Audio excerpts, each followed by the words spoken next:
It's been a frustrating time at Newcastle. We've won games, we've not lost a game, we're still unbeaten in the league. New records been set there. But we've been dominant, but never comfortable.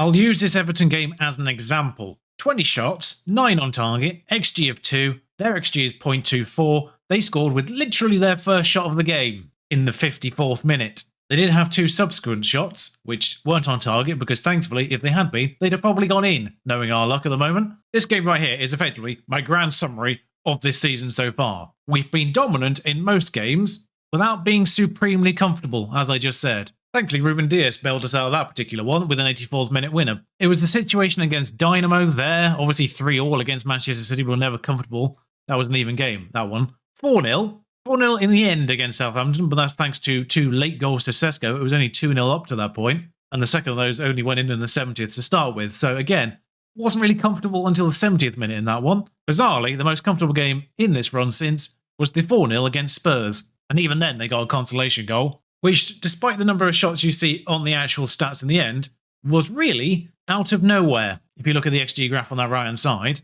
when they scored, it's here. It's hard to tell, actually, on this version, but their goal was here. They'd had one reasonable chance before that, and that's about it. I don't know if it's a problem with the game. This was 2-0. We had 12 shots on target, which means their goalkeeper saved 10. And whilst we've struggled in the Champions League, obviously the draw against Dynamo, which was hard fought in the end, we have had 2 clean sheets in the other 2 fixtures. A 0-0 at home to Leipzig is problematic, which is why we're doing the away leg as the second game today. But in the Premier League, the results have gone pretty much as expected. Whilst I've shown you a couple of results there where our dominance wasn't necessarily reflected in the overall outcome, we have won those games. So, in theory, Bournemouth, who are dead last with 1 point and a minus 28 goal difference after 10 games, they should be a very different prospect from what you've seen in recent games, and a very different prospect from what you'll see in the game that follows this. But Luis Diaz, despite his unhappiness at a new contract, does have the most assists. Calvert-Lewin, 9 goals, 7.9 in the league, only beaten by Andy Robertson. I don't know how a fullback's got an 8 rating. Really don't. But the main reason why I've decided to bring you Bournemouth rather than Brighton is the interesting situation of Eddie Howe.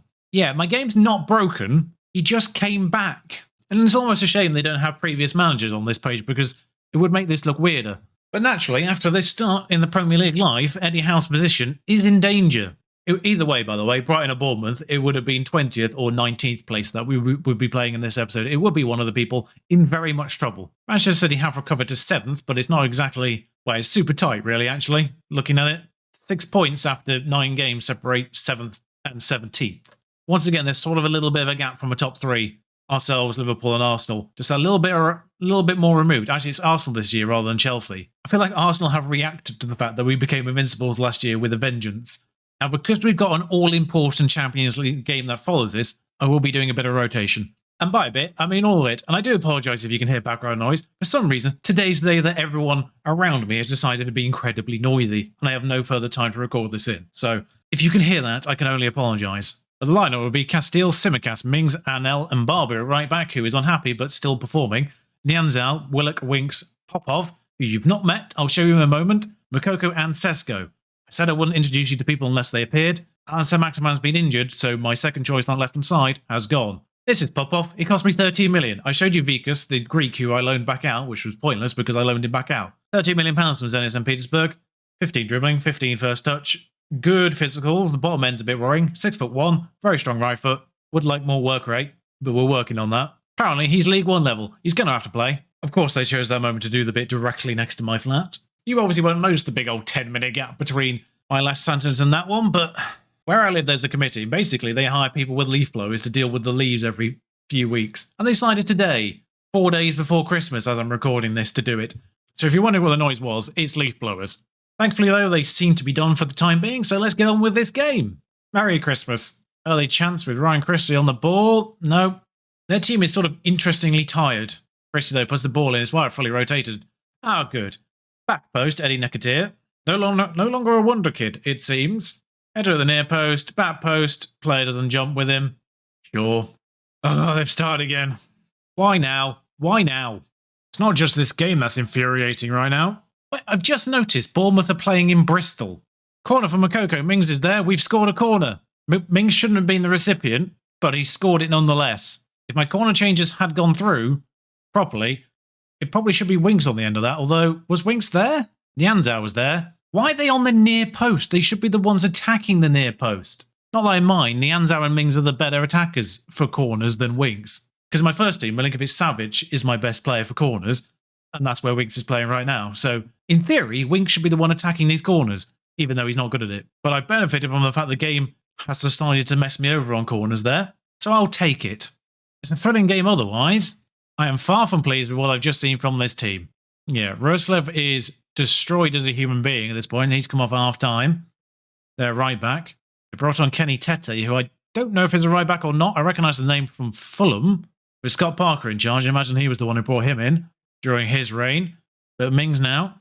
I do believe they've got Courtney Hauser as well. Hauser? Don't know how you're supposed to pronounce his surname. But Mokoko's there. It's 2-1 us. So his former Aston Villa teammates on the opposite team. But Tsimikas down to Popov, who I didn't really talk about in the end because I got distracted by the leaf blowers. But Mokoko pops that one in. I think it was an assist from Sesko. It was indeed. Speaking of Nekatir not being a wonder kid anymore, Everton. Has he ever been this bad? I doubt at that age he's a variable potential anymore. Long throw finds its way to... Oh, it's gone straight to an L. Okay. I've not seen a long throw like that in about a year and a half. Every now and then a long throw causes a bit of confusion in their box, but it's never gone directly to the defender, the one I'm hoping it goes to, for about 18 months in game. Every now and then it falls to someone nearby, and because I have the defenders up, it's often, Sule or whoever who gets the tap in. But I've never had it go directly to them for a very long while there. And Barbu, Mokoko again. Oh, they started. 4-1 though. I'm thinking the leaf blowers have moved on far enough that you're probably not picking it up anymore, so I'll just keep on going. And Barbu, it's a good ball to Mokoko there. Like I say, Mbabu, despite the fact he's unhappy and wants a new challenge, God knows why, as a valuable squad player here. Well, look though, pops this ball around the... Never mind. Free kicks are worthless in this game. We do go top temporarily, but Arsenal have yet to play this weekend. Or Mokoko back on this ball though. It's fallen back into the box. Popov, Willock on the edge. That's so interesting deflection. Sesko back to Popov to Tsimikas now. Wide. Mokoko with 2 goals cannot be taken off, annoyingly, because he's the one I would actually take off at this point. I'll take Nianzou off as the only real first teamer that was left in this squad. 2 saw against his former team, of course. We bought him when they got relegated the season before. At the very least, what is actually Bristol City Stadium has a very nice red and white Christmassy aesthetic to it. So Merry Christmas, everyone. Genuinely, this time as Mbabu's been sent off again. I didn't mention it, but that is the second time that's happened. Lamptey isn't on the bench for some inexplicable reason. I'm actually going to take Willock off because I was going to anyway, and Sule is going to play right back instead. I'm just going to leave it in formation like this. There's 9 minutes to go. We're 4-1 up. I've just clicked on their goalkeeper because I didn't recognise the name. I can see why they're bottom. Oh, this is only his second appearance. Who should be in goal for Bournemouth? Well, Chavez, who I think is actually their goalkeeper in real life right now, who isn't bad. Jesus Christ. 32 conceded in 8 games. I love the difference between the conceding rate in the Championship and the conceding rate in the Premier League. 60 conceded in 36, 29 in 45 with 22 clean sheets, 32 in 8. I do actually have a third substitution, but I kind of don't want to take anyone off. As Mokoko makes Toussaint an option. Toussaint is nowhere near tall enough for that to be a thing. Well, the dominance shone through eventually in that game. It was looking a little bit wary by half-time. But second half, the style turned on and we got the result that we should have had. Because this is the issue I've been having. The performances have been fine, for the most part. Sesko had a bad day in front of goal. 1 assist, 1 key pass, 1 chance created, 3 shots on target. Had a match rating of 7.56. Not about goals, mate. Liverpool play Arsenal today, actually. That's the game they have in hand. So, actually, I just noticed Liverpool is 6th. It's Arsenal and Man U FC that are at the top, not Liverpool. I'm sorry, but how in God's name are Liverpool not just running away with this? Oh, fun fact. Key player and hot prospect are still here if you go on this page. They're not there if you go on the actual team pages anymore.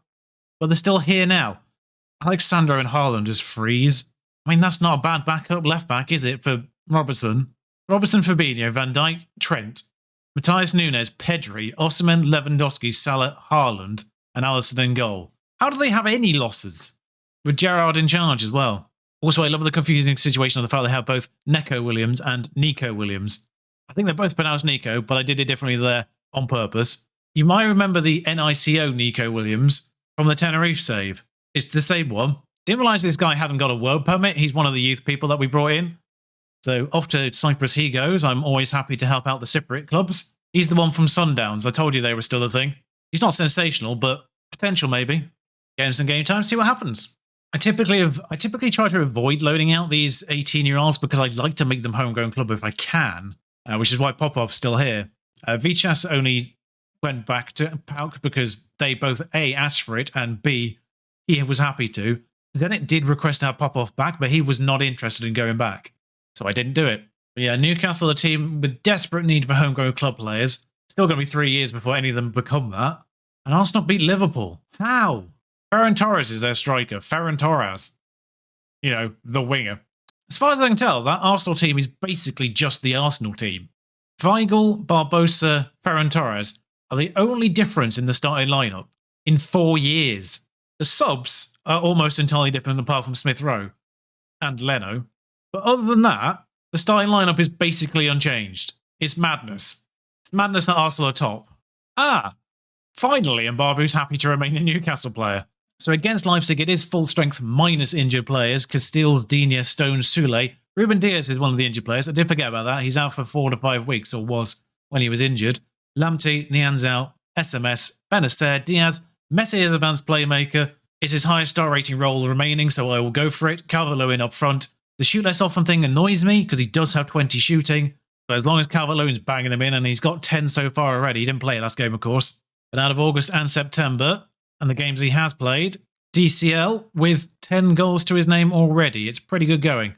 Oh, Leipzig have Xhaka in goal. I didn't even notice that last time. No wonder we couldn't score past him. Hi, friend. If you've not seen it, we had Xhaka at Sheffield United last year, along with Neymar. So, yeah, that Neymar transfer remains the most baffling transfer I've ever done on Football Manager. Like, Messi is 37 now, so the fact he's gone to Newcastle after a few seasons isn't outstandingly weird.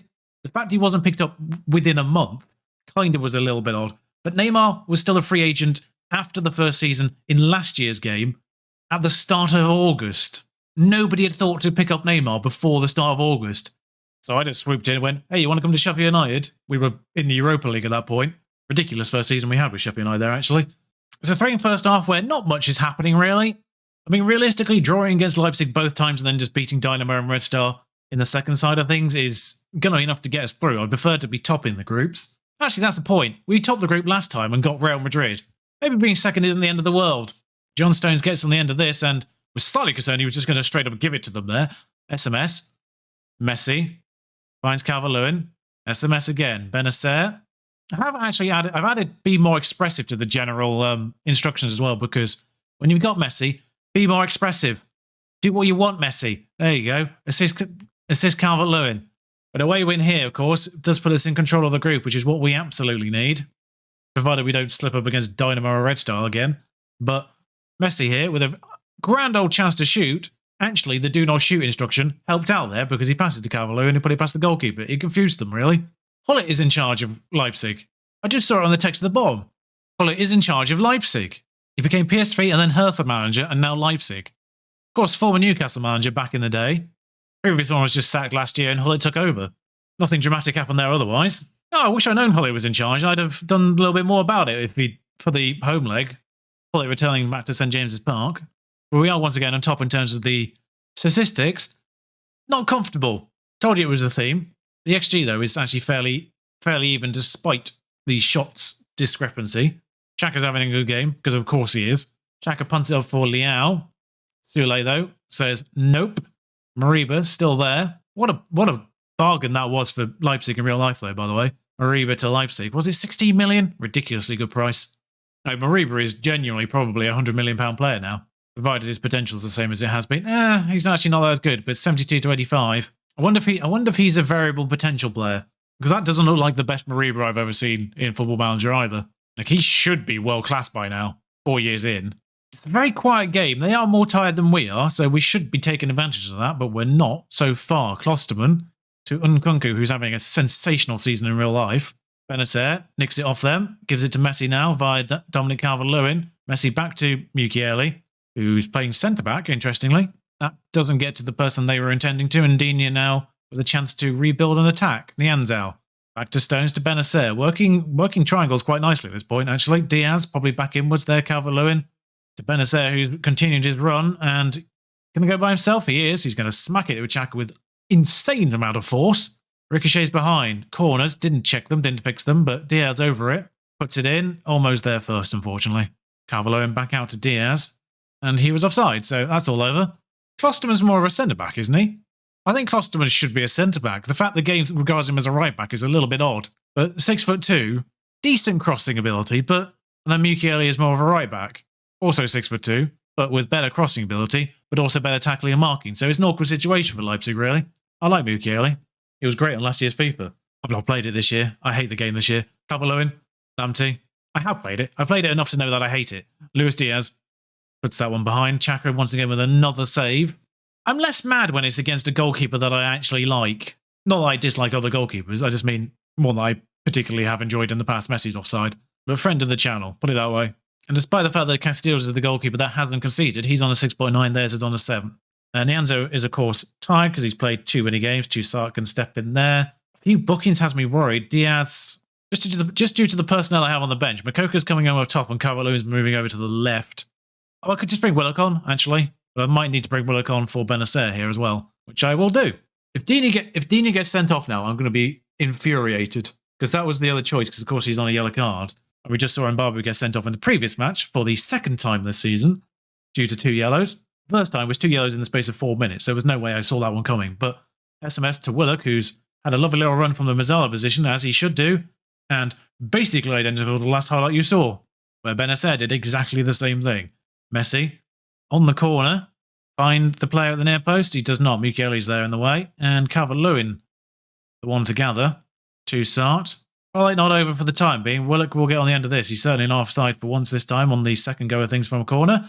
Now the highlight's over. 10 shots on target we've had. Any chance for 11th? Get Xhaka up into double-figure saves? There it is. 10 saves from Xhaka. Again. But it's a 1-0 victory, and it's a 1-0 victory that was sorely needed in this group. The away match against the second-best team in this group. Backline with great ratings as well. Castellanos, now he's got the clean sheet, gets a 7.4. But like I said, that does put us in control of this group. 8 points with, I'm not going to count my chickens just yet, but you would presume 6 points from the remaining 2 games. Our position is pretty good. Lille beat Man UFC. And just notice how tough Rangers' group was. Arsenal, Barcelona, and Atalanta. That sentence is never not going to be weird. The England manager, Ernesto Valverde, was also spotted in the stands, with Lamptey, Stones and Calvert-Lewin being the focus. Well, I probably won't bring you back until January at some point. Like I say, I imagine this to resolve itself relatively. Actually, I might do the last 2 games of December. There's Arsenal and Chelsea right there. Although Arsenal is the final game of the season. So, Chelsea and Leeds, perhaps? I'm just seeing the way that the big teams are spread out at the end of this season. I'm fully expecting them to be directly next to cup games if we progress in the cups. So Chelsea and Leeds, perhaps. There's going to be a big old gap until I see you next in terms of the in-game time. But I'll see you again relatively soon. Merry Christmas for now, of course. Merry Christmas. Until next time. Ta-ra.